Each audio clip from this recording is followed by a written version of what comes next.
Salam jumpa kembali di channel saya ini. Teman-teman, sebelum ini saya sudah pernah memposting tentang keberadaan sinagoge di Tondano. Tapi masih ada hal menarik lainnya yang perlu teman-teman ketahui. Masyarakat Minahasa memang sejak dulu dikenal sangat toleransi dalam beragama. Di daerah ini selain terdapat 6 agama resmi, juga ada agama Yahudi. Keberadaan agama Yahudi juga menarik perhatian Menteri Agama Yaakov Khalil Qomas. Beliau menyatakan ingin berkunjung ke sinagoge Tondano, karena sinagoge ini adalah satu-satunya di Indonesia. Berikut penuturan Rabbi Yaakov Baruk, pemimpin agama Yahudi di Tondano, tentang hasil pertemuannya dengan Menteri Agama.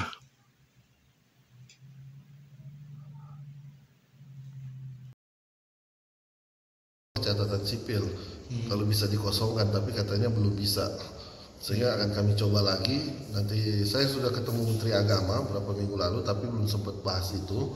Tapi beliau mengundang untuk datang ke kantor beliau di Jakarta. Saya akan coba bawa isu itu. Tapi dari pertemuan dengan apakah itu pertemuan langsung dengan Menteri Agama Ya, atau? itu pertemuan langsung. Tapi karena waktunya tidak memungkinkan, kami juga tidak membahas isu-isu berat, hanya untuk perkenalan saja. Tapi sudah mengajukan kepada secara lisan, sudah mengajukan ke Menteri Agama? Belum. Untuk membahas itu belum. Kami baru dalam taraf pengenalan aja. Dan saya mengucapkan selamat karena beliau terpilih menjadi Menteri Agama yang baru. Tapi Menteri Agama tahu bahwa Pak Yaakov? Ya, kami mengenalkan dari komunitas Yahudi tentu. Dan beliau sangat tertarik. Oh, gitu. Dan beliau berkata akan datang ke sinagog kalau dimungkinkan. Oh, Menteri Agama juga yang langsung mengatakan akan datang ke sinagog ya, dalam kunjungan berikutnya. Oh iya. Sekarang ini komunitas penganut agama Yahudi di Indonesia ini secara berapa ada? Saya tidak punya hitungan yang pasti. Ditambah juga adanya kelompok-kelompok yang mengatasnamakan Yahudi dengan tidak jelas. Jadi saya tidak ada hitungan yang. Saya tidak berani berspekulasi. Oh iya. Ya. Terus untuk kehidupan keagamaan di Manado dan Minahasa ini yang dirasakan oleh komunitas agama Yahudi itu apa ada tantangan atau bagaimana? Sambutan masyarakat tentu sangat baik, mengingat kami juga tidak mencari pengikut karena kami bukan agama yang sifatnya misioneri atau berdakwah, sehingga tidak ada gesekan-gesekan tertentu dengan penganut agama lain. Mungkin ada yang penasaran, bertanya-tanya, tapi setelah kami jelaskan mereka mengerti dan memahami tentang agama Yahudi, karena banyak muncul stigma-stigma negatif dan hoax tentang Yahudi kan. Gitu. Jadi kami berusaha untuk mengedukasi masyarakat supaya mendapat edukasi yang betul tentang agama Yahudi. Demikianlah percakapan kami dengan Rabbi Yaakov Baruk tentang keberadaan umat penganut agama Yahudi di Manado dan Minahasa ini.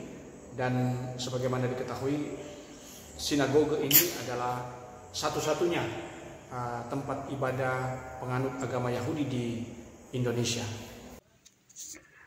Teman-teman, di sinagoge ini umat beragama Yahudi selain beribadah, mereka juga melakukan beberapa ritual.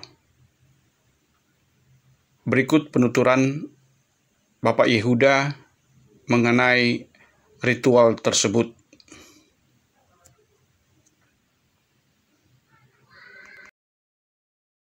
Teman-teman, ini adalah mikveh, salah satu bagian dari ritual yang ada di sinagoge, tempat ibadah penganut agama Yahudi. Apa keberadaan daripada mikveh ini dan bagaimana ritualnya? Berikut penjelasan dari Pak Yehuda. Ya, mikveh ini adalah tempat ritual pembersihan, pentahiran diri. Jadi seseorang ketika dia mengikuti kelas untuk masuk Judaism, kemudian berakhir setelah dia ikuti baik sunat, ya, dan terakhir mikveh, ya.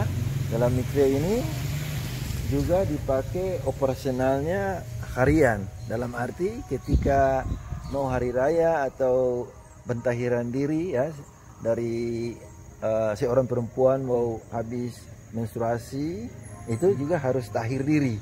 Begitu juga laki-laki juga begitu, harus tahir diri. Atau mau masuk hari raya harus tahir diri. Nah, jadi harian.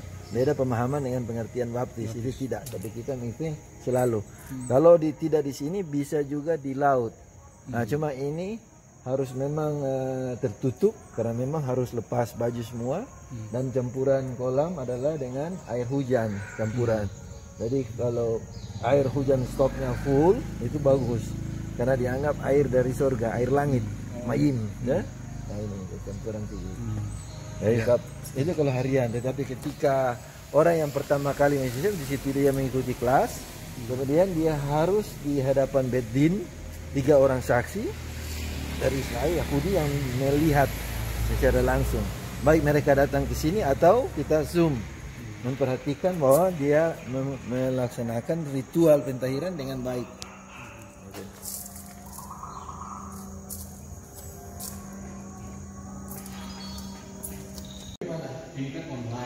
Dan selanjutnya ini adalah suasana di dalam ruangan sinagoge tempat mereka beribadah.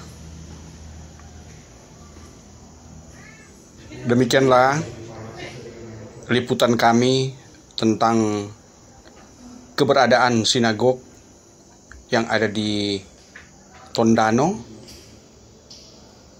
Dan sampai jumpa dalam liputan kami berikutnya.